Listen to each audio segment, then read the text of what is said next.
Okay, now let's put a cat character into a simple scene. We've made indoor scenes before, so let's go ahead and make an outdoor scene this time. Okay, open up a brand new Max, and then the first thing you want to do is go to File and go to Save As. Make sure that you're in the H drive, the student drive, and in your Scenes folder. Let's save it as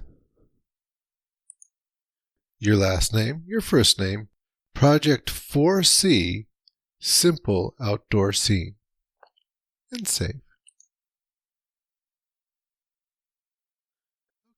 The next thing we want to do is just go ahead and immediately set up our viewports. It only takes literally a few seconds.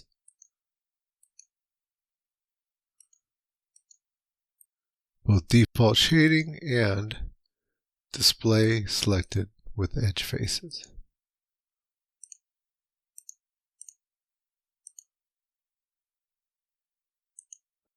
Finally, let's check our unit measurements just by going to Customize, Unit Setup, US Standard Feet with Decimal Inches. It's probably already set. Okay, so this outdoor scene is just going to be a simple backdrop scene. Think of it like a virtual movie studio or something like that. Or a virtual stage. I'm just going to go ahead and in my front viewport here, I started creating a box, and I'm just going to send it back a little bit. And right click so I stop making boxes. Here, I'm going to go ahead and set the size of the box. And I think maybe about, let's say 12 feet high by about, maybe about 18 wide. So a little bit wider than it is high. And then we'll just go ahead and center it and raise it up a little bit.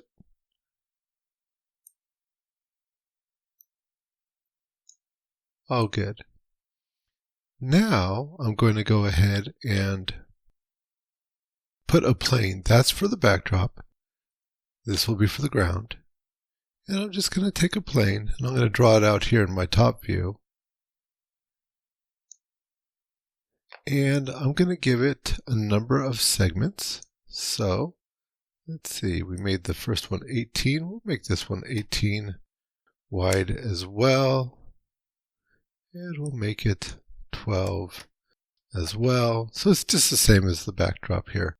Now with the segments, I'm going to give it a few more segments. How about something like, let's say 24 on the length and 36 on the width. So in other words, we'll have a little vertice about every 6 inches. And you'll see why that's important in here in just a little bit. Okay, so let's go ahead and put some materials on these. So I'm just going to start with a standard material.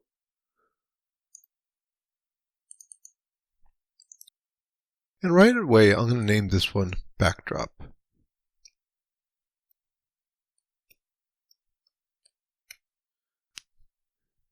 And I will make it so that it shows up.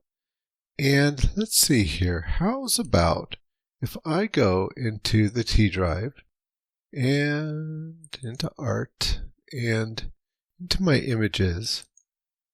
We'll find a few new folders, and one of them says Backgrounds.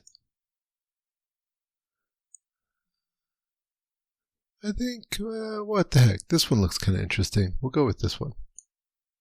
Alrighty, and then I'll connect this over to the, right here, to the diffuse color. And I think I'm also going to go ahead and connect that to the bump. I want it to bump out a little bit. And here in the maps for this, drop that down. And where it says bump, I'm going to go ahead and raise that up to about 150%. That should be good. And I'll close up the maps. I'm going to take that and drag it over to the backdrop. And I can close that up. And we'll see that this got the picture on it now. Looks pretty good. But I am going to name this not box, but backdrop. Always really important to name things. It makes things just much, much easier. Okay, so now for the plane here, I think what we'll do, let's see here, Alt W to make things a little bit bigger. You see how this is coming out here? I think we can kind of match that a little bit so it matches our background. So let's do this. Let's go ahead and make this plane. We'll call it ground.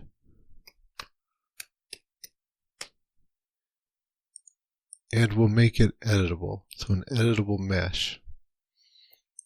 I'll select the vertices, and I'm going to use soft select. Okay, maybe right about here.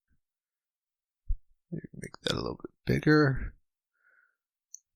I'll pull that up a little bit. Maybe over here a little bit.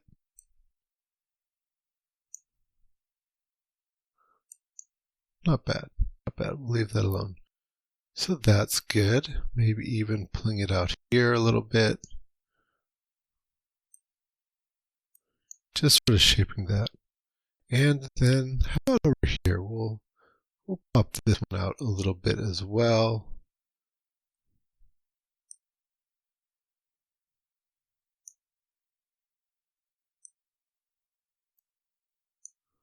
Why not?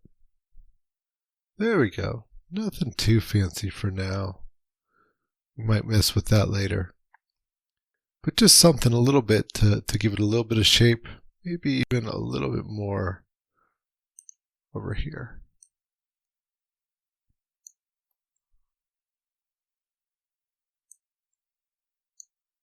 Yeah, I like that. That looks good.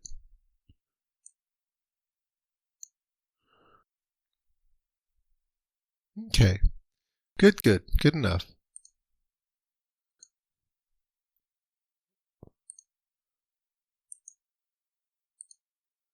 Okay, so we could put a picture on this. So let's go over here and make ourselves a material. Put that up here. Go for a standard material. And we're going to call it ground. And we're going to make sure that it shows up in the viewport and put it onto the ground. And let's get a picture. So here I've got another folder that says ground. And maybe something like this mossy rock. That might look good. So we'll go ahead and pull that in. And I think we'll go ahead and change the bump on that as well. So we'll put bump there. Raise that up to about 150%. So very bumpy. So let's see, what is that starting to look like? Oh, that's not too bad at all. Not too bad at all. Okay. Another thing we could do, here I'll just show you a little trick. I'm not sure if we'll go with it or not, but look at this. So let's go to our top viewport here for a second. And if I was to do this, I'm going to go here back to the backgrounds. Okay. And back to my materials here. And actually, I didn't even need to go to the backgrounds here. I'm just going to take this background. This is the same one that we were using before for the background. And I'm going to hold down my shift key and I'm going to select it first.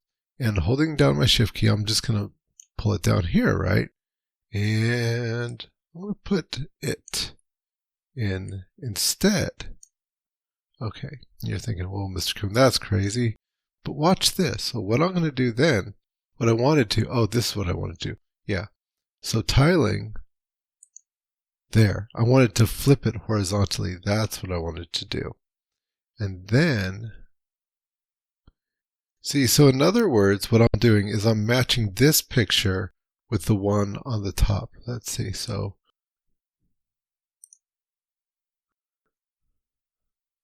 yeah, that's not it. There we go. Something more like that.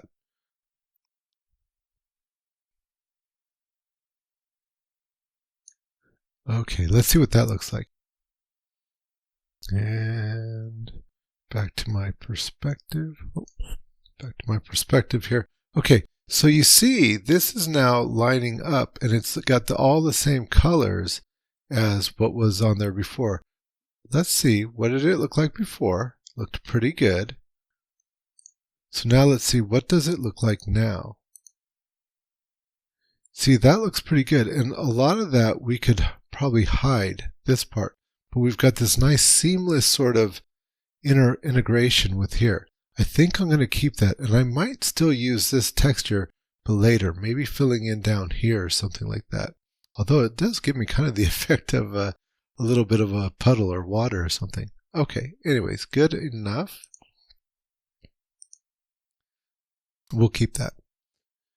Okay, so now a little bit of scene dressing. I'm going to select both these guys. I'm going to go Object Properties, and I'm going to click off the Show Frozen and Gray, and I'm going to freeze because I'm pretty much done with those. Okay, great.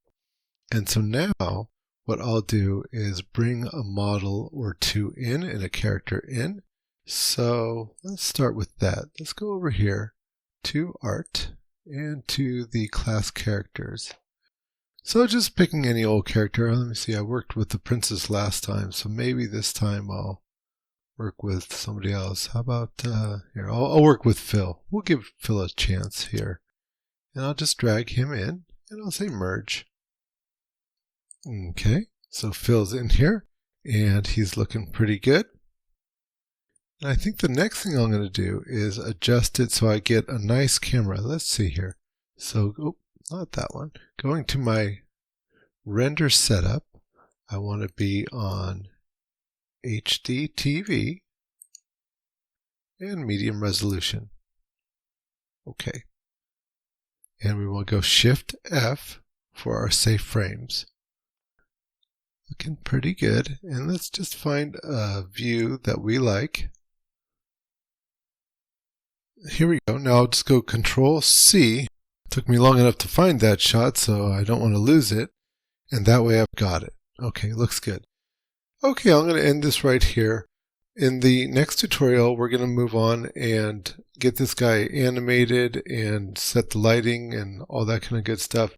But make sure that you have your scene created right now. So if you have not created your scene yet, do so now. And then you can move on to the next tutorial.